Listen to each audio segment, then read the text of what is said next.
The wedding hall fell silent as Lim Woo-jin lifted the veil from his bride's face for the first time. His hand froze mid-air, breath caught in his throat. This wasn't possible.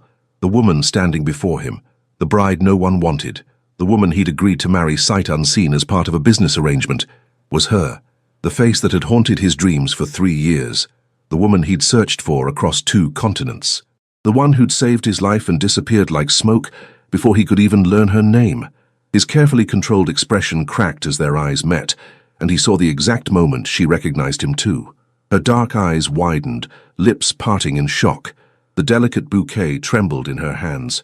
Around them, 200 guests waited for him to complete the ceremony, unaware that the most powerful man in LA's Korean underworld had just been brought to his knees by the sight of a woman the world had rejected. His voice, when it finally came, was barely a whisper meant only for her. "It's you." 3 months earlier, Naomi Hayes had learned that humiliation had a taste. Bitter, metallic, like pennies dissolving on your tongue. She'd been tasting it for 6 months now, ever since Marcus had left her standing at the altar, in front of 300 people. His text message, the only explanation she'd received: "Can't do this. Sorry." The wedding planning office where she now worked felt like a special kind of torture, a daily reminder of the happiest day that never happened. She spent her days helping blushing brides choose between ivory and champagne linens, while her own unused wedding dress still hung in her closet, tags attached, a $5,000 monument to her failure. "Naomi, I need you to handle the Parkside consultation," her boss Melissa called out, barely looking up from her computer. "The difficult client I mentioned, he's here."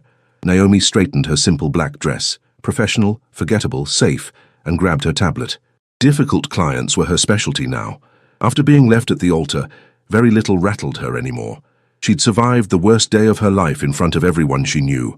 What could a demanding groom possibly do to her? The consultation room door opened, and Naomi's carefully constructed composure cracked. The man who stood as she entered wasn't just handsome, he was devastating. Tall with sharp features that could have been carved from stone, dark eyes that seemed to see through every defense she'd built. His black suit was clearly custom-made, tailored to emphasize broad shoulders and a lean, powerful frame. But it was the way he carried himself that truly caught her attention, the quiet authority of someone who expected the world to bend to his will and was rarely disappointed. "Mr. Lim," she said, proud that her voice remained steady, "I'm Naomi Hayes. I'll be coordinating your wedding arrangements." Those dark eyes studied her with an intensity that made her skin prickle with awareness. "Ms. Hayes." His voice was deep, accent barely noticeable, but adding an exotic edge to his words. "I was told you're the best at handling complicated situations." That's one way to put it. She managed a professional smile and gestured to the chair across from her. "Please sit. Let's discuss your vision for the ceremony." He didn't sit. Instead, he moved to the window overlooking downtown Los Angeles, hands clasped behind his back. The posture was military straight, controlled, but something in the set of his shoulders suggested coiled tension. "I don't have a vision," he said bluntly. "This is a business arrangement, not a love match. I need a wedding that looks legitimate, that satisfies certain traditional expectations. Beyond that, the details are irrelevant." Naomi had heard similar sentiments before, usually from wealthy clients entering marriages of convenience, but never stated so coldly. "I see. And the bride? Does she share your practical approach?" "There is no bride yet." He turned to face her, and something flickered in those dark eyes. "That's part of the complication." She blinked. "I'm sorry. You want to plan a wedding without a bride?" "I want to plan a wedding for a bride I haven't met." He moved back to the table, finally sitting, and pulled out a slim folder. "My family has arranged a match.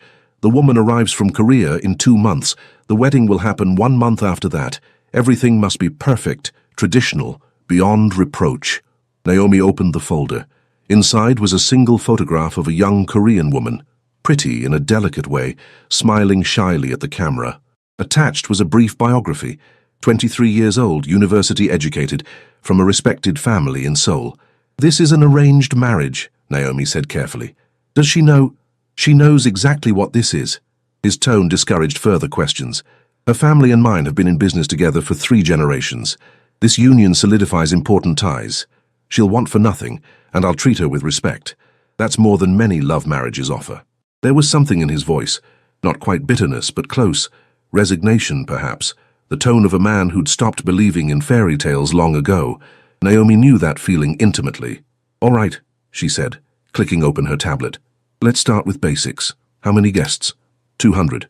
Mix of Korean and American communities. The ceremony must honor both traditions. Venue preference? The Parkside Estate. I've already secured it. Naomi's eyebrows rose. The Parkside Estate was the most exclusive venue in Southern California, with a 2-year waiting list. That's impressive. His smile didn't reach his eyes. Money and influence open many doors, Miss Hayes. They spent the next hour discussing details. Flowers, music, catering, the intricate balance of Korean and Western traditions. Naomi found herself fascinated despite her determination to remain professional. Lim Woo-jin was exacting but not unreasonable, decisive but willing to hear her suggestions. He clearly wanted this wedding to be perfect, even if the marriage itself was nothing but a business transaction. "One more thing," he said as their consultation ended. "Discretion is essential. My business dealings require a certain level of privacy. Nothing about this arrangement leaves this office." "Of course. Client confidentiality is—" "I'm not talking about professional discretion, Ms. Hayes." His eyes locked with hers, and she felt the full weight of his intensity. "I'm talking about absolute silence.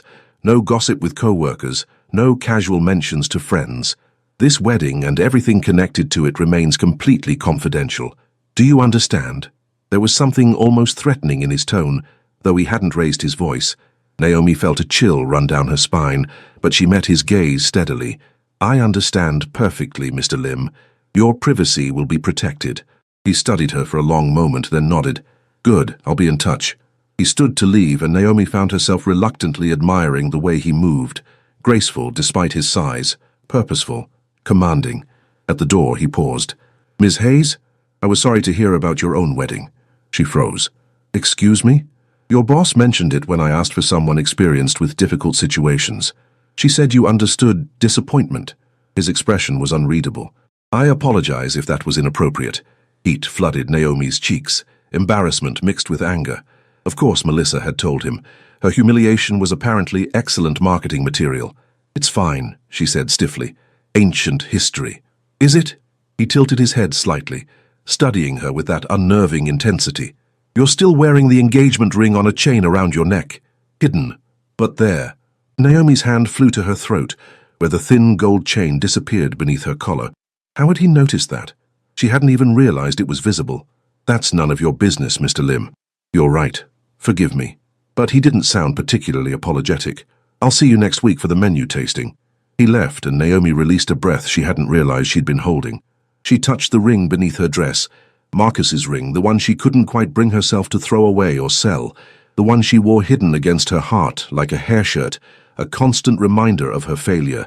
Why had she kept it? Pride, maybe, or stubbornness, or the small pathetic part of her that still couldn't quite believe he'd really left her standing there. Her phone buzzed with a text from an unknown number. "Thank you for your discretion, Ms. Hayes. I look forward to working with you. LWJ." She stared at the message, unease prickling down her spine. How had he gotten her personal number?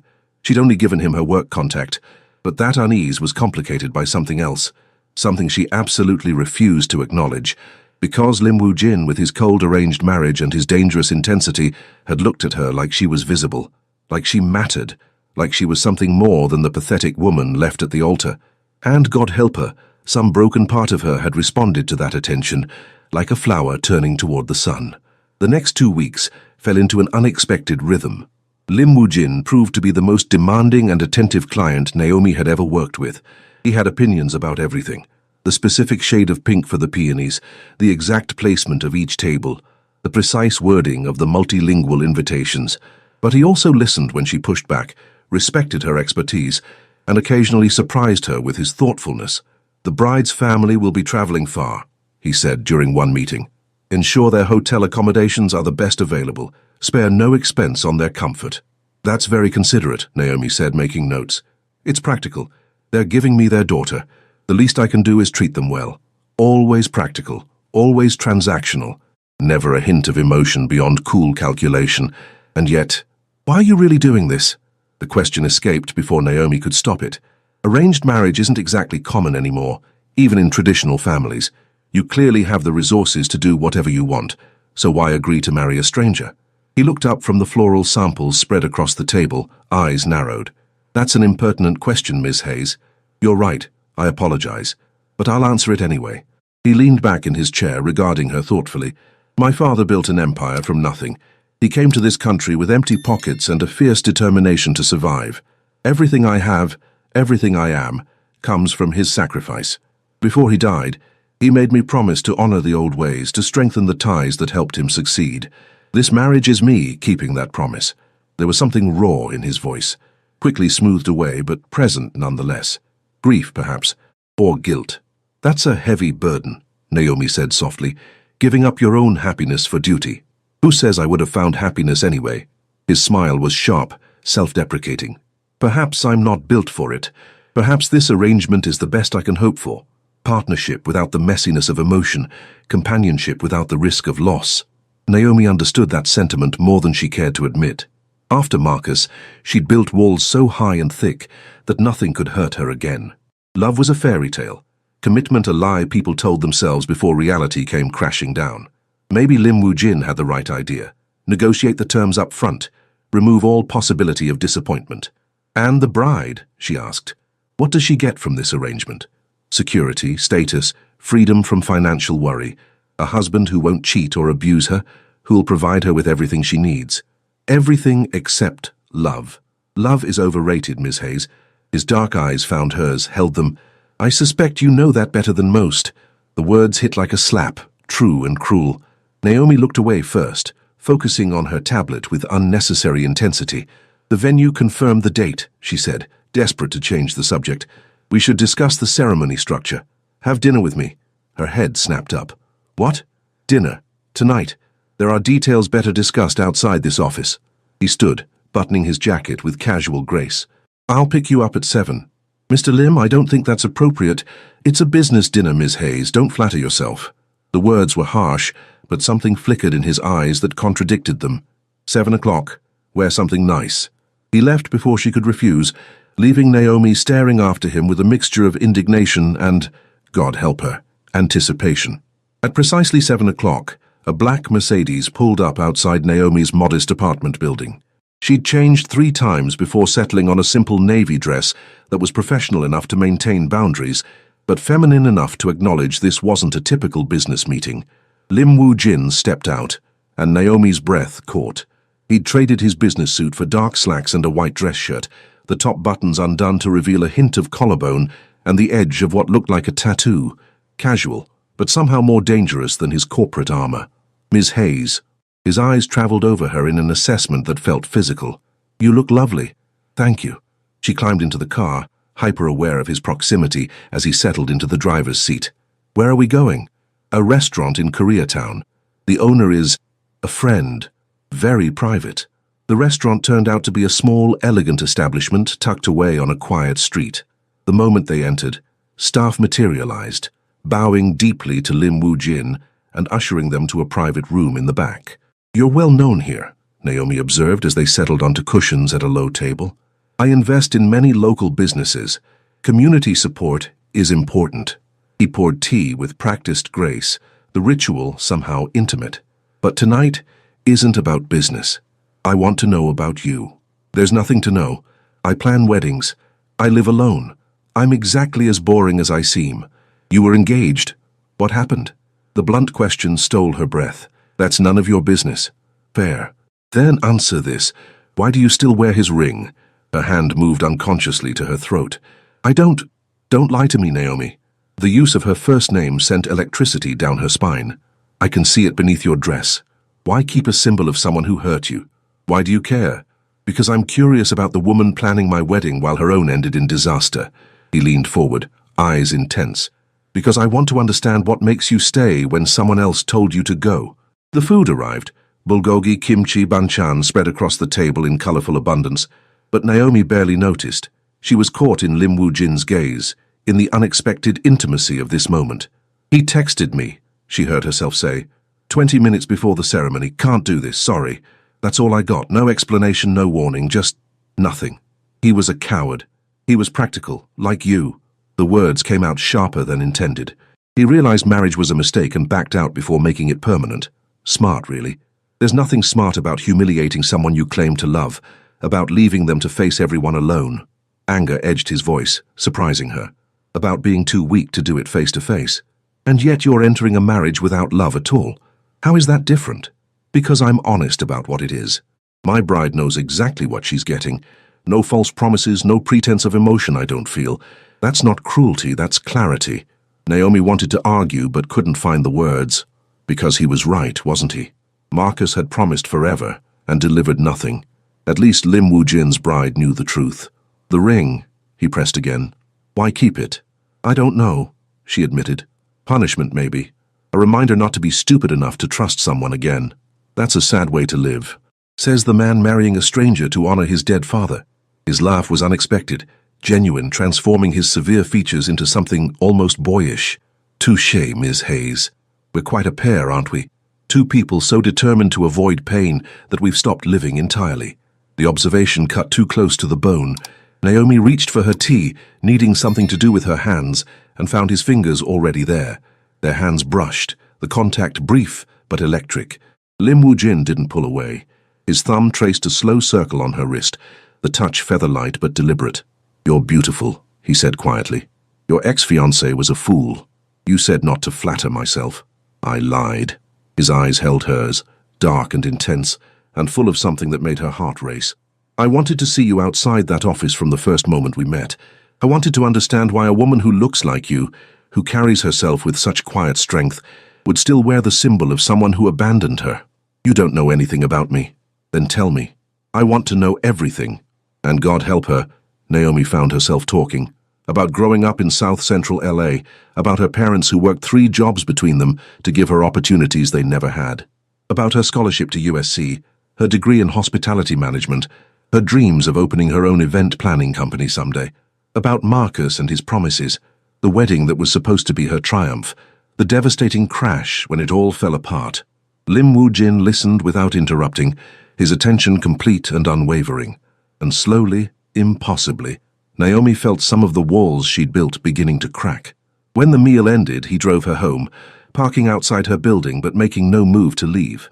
Thank you for tonight, Naomi said. For listening. Naomi. The way he said her name felt like a caress. Take off the ring. What? The ring around your neck. Take it off.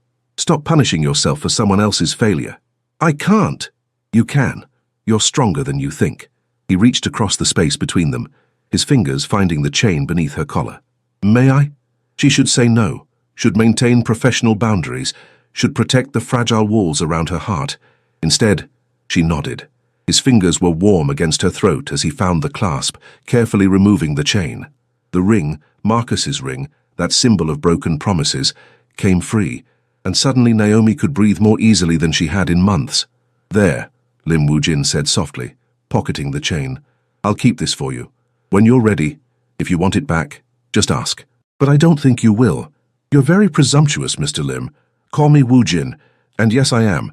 He leaned closer, and Naomi's breath caught at his proximity. I'm also drawn to you in a way that's completely inappropriate given our situation, but I've learned that life is too short for pretense. You're getting married in 2 months. I know. To someone else. I know that too. His hand came up to cup her cheek, thumb brushing across her lips. But for tonight, just for this moment, I want to be honest. I want you, Naomi Hayes. I want to know what your lips taste like, what sounds you make when you're pleasured, what it feels like to have your walls come down completely. And I know, you want that too. She should pull away, should end this before it started, should protect herself from the inevitable pain.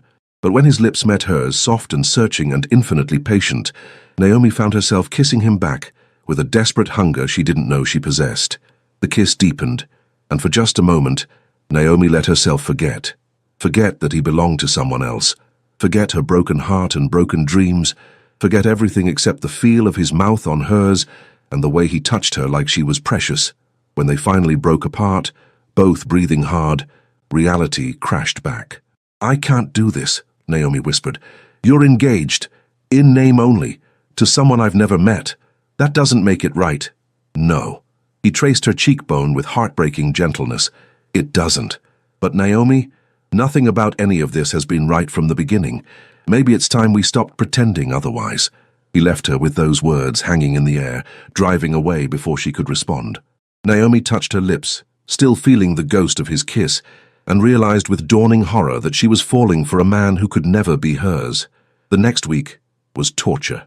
Naomi threw herself into wedding preparations with manic focus, trying desperately to ignore the way her heart raced every time Lim Woo-jin walked into the room.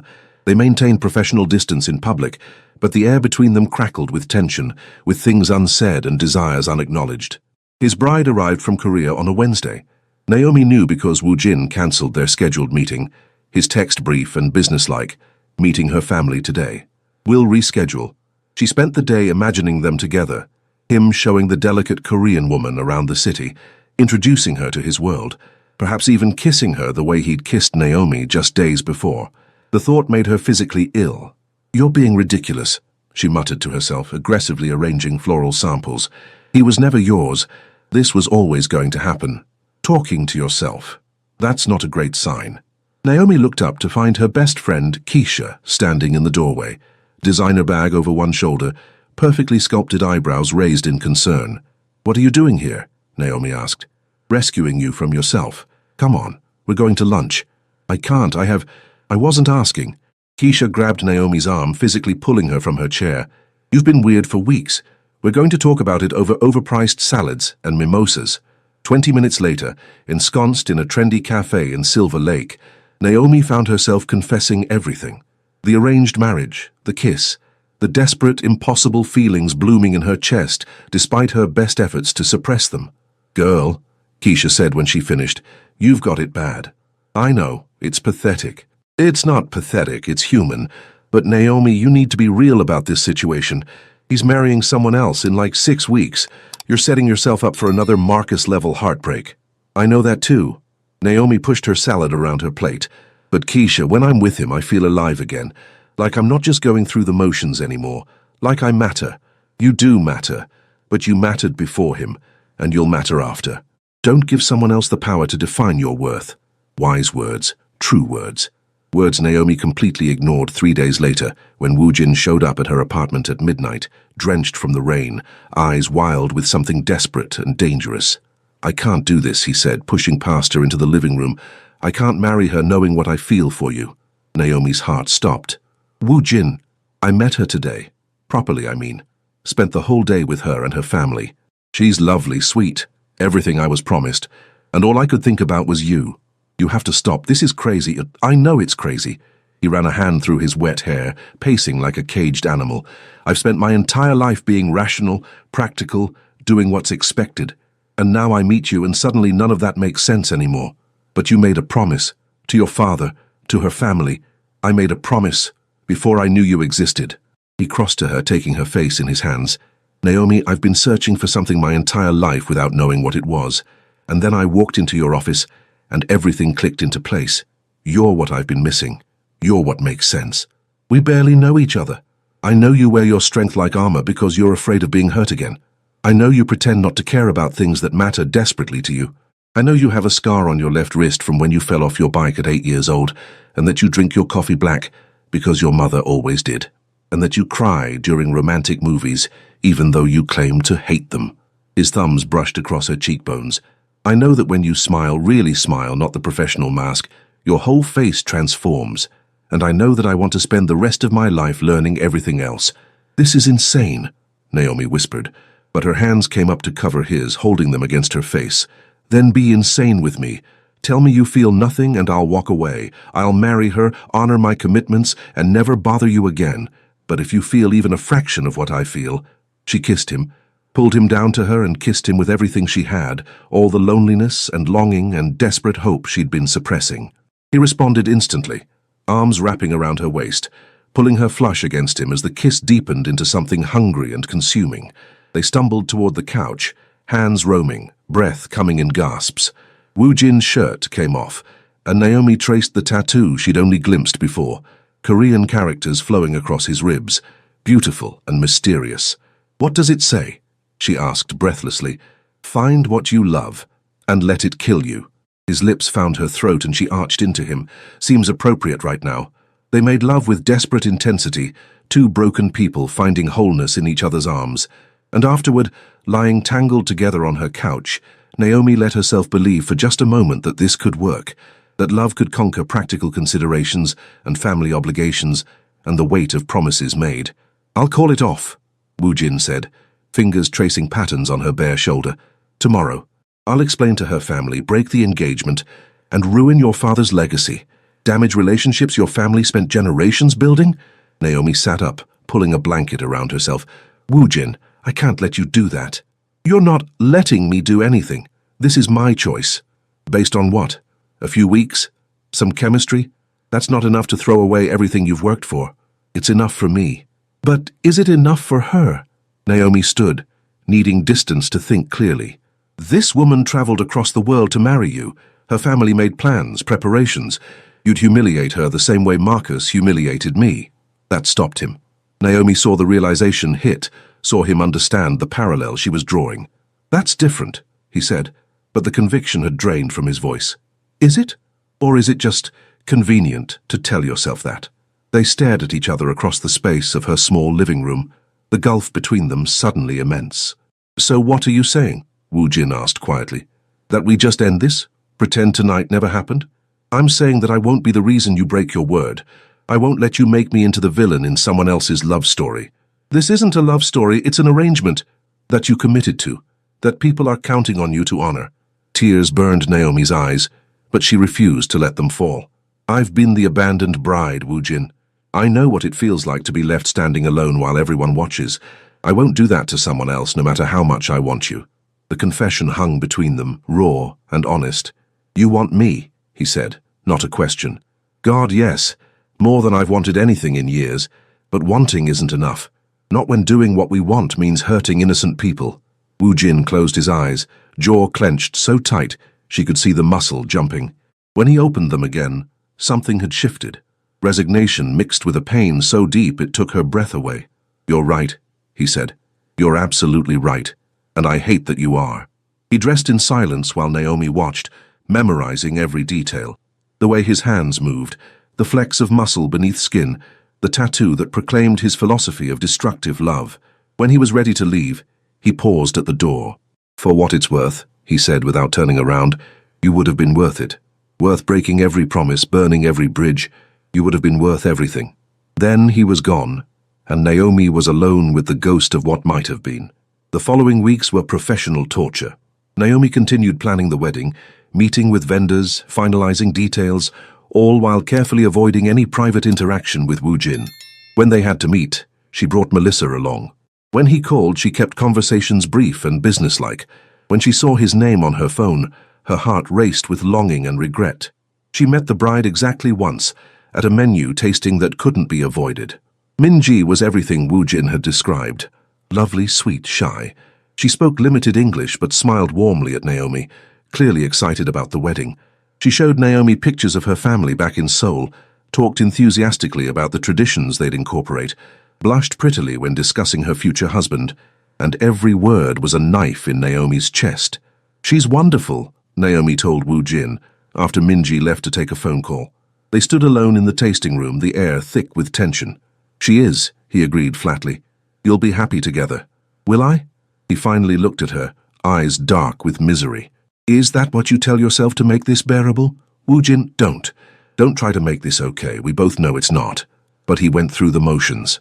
They all did. The wedding machine rolled forward with inexorable momentum. Invitations sent, deposits paid, flowers ordered, every detail falling into place for a marriage that would cement alliances and honor tradition and make absolutely no one happy. 2 weeks before the wedding, everything fell apart. Naomi was working late, finalizing seating charts when her phone rang. Unknown number. She almost ignored it, but something made her answer. "Miss Hayes," a woman's voice heavily accented. "This is Minji's mother. I need to speak with you about the wedding." Ice flooded Naomi's veins. "Is everything all right?" "No, nothing is all right. My daughter tells me she saw the way Mr. Lim looks at you. She knows he has feelings for you." Naomi's world tilted. "Mrs. Park, I assure you that Mr. Lim and I have maintained completely professional. Please don't lie to me. I've been married 30 years. I know what love looks like and what duty looks like. My daughter is young, but she's not blind. I don't know what you want me to say. I want you to tell me the truth." Do you love him? The question hung in the air, demanding honesty. And suddenly, Naomi was tired of lying. Yes, she whispered, but it doesn't matter. He's marrying your daughter as he should. I would never... My daughter will not marry a man who loves someone else. I did that once. I married for duty, for family expectation, while the man I loved watched from a distance. It destroyed me. I won't let my daughter make the same mistake. Mrs. Park, the wedding is cancelled. We're returning to Korea. Tell Mr. Lim that he's released from his obligation. Tell him that my family understands and bears no ill will. Tell him... Her voice softened. Tell him that sometimes honoring the spirit of a promise means breaking its letter. His father would understand. She hung up before Naomi could respond. For a long moment, Naomi just sat there, phone pressed to her ear, unable to process what had just happened. Then reality crashed in, and she was dialing Woo Jin's number with shaking hands. Naomi, he answered on the first ring, voice sharp with concern. What's wrong? Your bride is gone. Her mother called off the wedding. They're going back to Korea. Silence, then. What? She knew. Minji knew about us, about your feelings. Her mother wouldn't let her go through with it. Christ! She heard him moving, car door slamming. Where are you? The office, but Woo Jin... Stay there, I'm coming to you. That's not a good idea. I don't care. Stay there. He arrived 20 minutes later, still in business attire from whatever meeting he'd left. They stared at each other across the empty office, the weight of changed circumstances heavy between them. So it's done, he said. The wedding's off. Yes. The obligations are fulfilled. My father's promise is kept. I agreed to the marriage, honored every commitment. If her family chooses to back out, that's their decision. Yes. Which means there's nothing stopping us. He crossed to her, eyes blazing with intensity. Nothing between us but your fear. That's not fair, isn't it? You've spent months protecting everyone except yourself, protecting me from breaking promises, protecting Minji from humiliation, protecting your own heart from risk. But Naomi, at some point, you have to decide what you want, not what's practical or safe or least likely to hurt someone. What do you want? I want... She couldn't finish. The words stuck in her throat. Say it. For once, just say what you actually feel, instead of what you think you should feel. I want you. The words burst out raw and desperate. I want you so badly it hurts. I want to wake up next to you and fall asleep in your arms and build something real instead of just surviving day to day. But Woo Jin, I'm terrified. Because the last time I wanted something this much, it destroyed me. I'm not Marcus. He cupped her face in his hands, forcing her to meet his eyes. I won't leave you. I won't hurt you. I will spend every single day proving that you can trust me, that love isn't always a trap waiting to close. How can you promise that? Because you saved my life. The words were soft, almost wondering. 3 years ago, before I met you in that office, there was an accident, a car crash. My vehicle went into the water. I was trapped, drowning, and someone pulled me out. I never saw their face clearly, but I remember their hands. Strong hands that refused to let go even when I told them to save themselves. Hands with a distinctive scar on the left wrist. Naomi's blood turned to ice. Her hand, the one with the scar from her childhood bicycle accident, moved unconsciously to cover the mark. You, Woo Jin breathed. It was you. You're the one who saved me. I don't know what you're talking about. Don't lie. Please, Naomi, don't lie to me about this. He pulled her wrist toward him, thumb tracing the old scar. 3 years ago, late night accident on Mulholland Drive. A car went into the reservoir. You were driving past, saw it happen, jumped in without thinking. You pulled me out and performed CPR until paramedics arrived, then disappeared before I could thank you. The memory flooded back. She'd been driving home from a disastrous dinner with Marcus's parents, crying and not paying attention to the road. She'd seen the car go over, reacted on instinct, jumped into the freezing water without considering her own safety. She'd pulled the unconscious driver out, breathing life back into him in the darkness, terrified he would die. And then she'd left, unable to face questions or gratitude or the reality of what she'd done. She'd gone home, changed into dry clothes, and tried to forget the whole thing happened. That was you, she whispered. I spent 3 years searching for you. I only had the vaguest description. Dark skin, natural hair, scar on the wrist. The police couldn't find you, private investigators came up empty. And then you walked into my consultation, and I knew. I didn't recognize you immediately, but something felt familiar. And when I noticed the scar, he pulled her close, forehead pressed to hers. This was fate, Naomi. Destiny. Whatever you want to call it. We were meant to find each other. I don't believe in fate. Neither did I. But how else do you explain this? You saved my life 3 years ago, and now you're saving it again by making me feel something beyond duty and obligation and the weight of expectations. Wu Jin, this is crazy. Then let's be crazy together. Let's take the risk and see what happens. Please, Naomi, give us a chance. She looked into his eyes, dark and intense and full of desperate hope, and felt something inside her crack open. All the walls she'd built, all the protection and distance and careful control, crumbling in the face of his raw honesty. Okay, she whispered. Okay, yes, let's be crazy. He kissed her then, and it felt like coming home and diving off a cliff all at once. Terrifying and perfect and absolutely right. They should have had time, should have been able to explore this new relationship without pressure, to build something strong before facing the world. But life, as always, had other plans. 2 days after the wedding cancellation, Wu Jin's world came crashing down. There's a problem, he told Naomi over the phone, voice tight with tension. A big one. I need you to trust me and do exactly what I say. What's wrong? I can't explain over the phone. Pack a bag. Enough for a few days. I'm sending someone to pick you up. Wu Jin, you're scaring me. Good. You should be scared. Just trust me, please. Pack and wait for my man. His name is Ji-hoon. Don't open the door for anyone else. He hung up, leaving Naomi staring at her phone in confusion and growing fear. But she did as he asked, throwing clothes into a duffel bag with shaking hands. 20 minutes later, a knock at her door. Ms. Hayes, I'm Ji-hoon, sent by Boss Lim. She peered through the peephole at a serious-faced young Korean man in a dark suit. He held up his phone, showing a text from Wu Jin's number. Trust Ji-hoon. He'll keep you safe. The drive was silent and tense. They went to a building in downtown LA, nondescript, professional, giving no hints about what waited inside. Ji-hoon led her to a private elevator, which opened directly into a penthouse apartment. Wu Jin was there, pacing like a caged animal. The moment he saw her, relief flooded his features. Thank God. He pulled her into his arms, holding her so tightly she could barely breathe. Thank God you're safe. Safe from what? Wu Jin, what's going on? He pulled back, hands on her shoulders. I need to tell you something. About who I am. What I do. You're a businessman. I'm the head of a Korean criminal organization, the Jopok. What you would call the Mafia. He said it bluntly, watching her face for reaction. My family has run operations in LA for 3 generations. Legitimate businesses as fronts, but underneath, everything from gambling to protection to smuggling.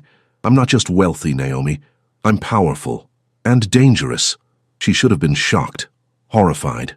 Should have pulled away and demanded he take her home. Instead, pieces clicked into place.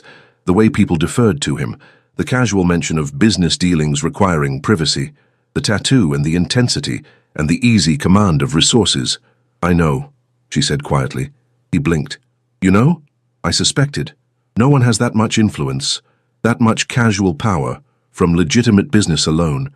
I just chose not to think about it too hard. And you're okay with this? Am I thrilled that the man I'm falling for runs a criminal empire? No, but Wu Jin, I've seen how you treat people, the respect your employees show you, not fear, but genuine loyalty. The way you invest in the community, how you take care of people who work for you. Whatever else you are, you're not cruel. Naomi, there are things I've done. I don't need to know everything. What I need to know is why I'm here, why you said I should be scared. His expression darkened. There's a rival organization. They've been trying to move into our territory for months. We've held them off, but 2 days ago they sent a message. They know about you, about us, and they're threatening to hurt you to get to me. Fear, sharp and cold, cut through her. They would kill me to hurt you? Or worse. He cupped her face gently. Which is why you're staying here, where I can protect you. This apartment is secure. Bulletproof windows, reinforced doors, 24-hour guards. No one gets in without my permission. For how long? Until I end this. Something deadly flickered across his features. Until they understand that you are untouchable, that anyone who threatens what's mine will pay a price they can't imagine. The possessive declaration should have frightened her. Instead, it sent warmth flooding through her chest. This is what your life is like, she said slowly. Constant danger, always looking over your shoulder. Yes, which is why I'll understand if you want out. This isn't what you signed up for, and I won't trap you in a life you don't want. Naomi thought about her safe, boring existence before Wu Jin. The careful routine, the emotional walls, the slow slide into becoming a ghost of herself. And she thought about the past few weeks, terrifying and exhilarating and alive. I saved your life once, she said. I'm not going to abandon you now. His eyes closed, relief and something deeper, love maybe, washing over his features. I don't deserve you. Probably not, but you've got me anyway. They spent the next 3 days in that penthouse apartment, while Wu Jin orchestrated his response to the threats. Naomi saw a different side of him, the calculating leader, the strategic mind, the man who commanded absolute loyalty from his people. He made phone calls in rapid Korean, gave orders with cold precision, and planned his moves like a chess master. But with her, he was different, gentle, vulnerable in ways she suspected few people ever saw. "Tell me about your father," she asked one night as they lay tangled together on his couch. He was hard, demanded perfection, but everything he did was for family, for legacy. He came here with nothing and built an empire through sheer force of will. Wu Jin's fingers traced patterns on her skin. He wanted me to marry traditionally because he believed it would keep me grounded, connected to our culture. I thought honoring that wish meant following his exact instructions.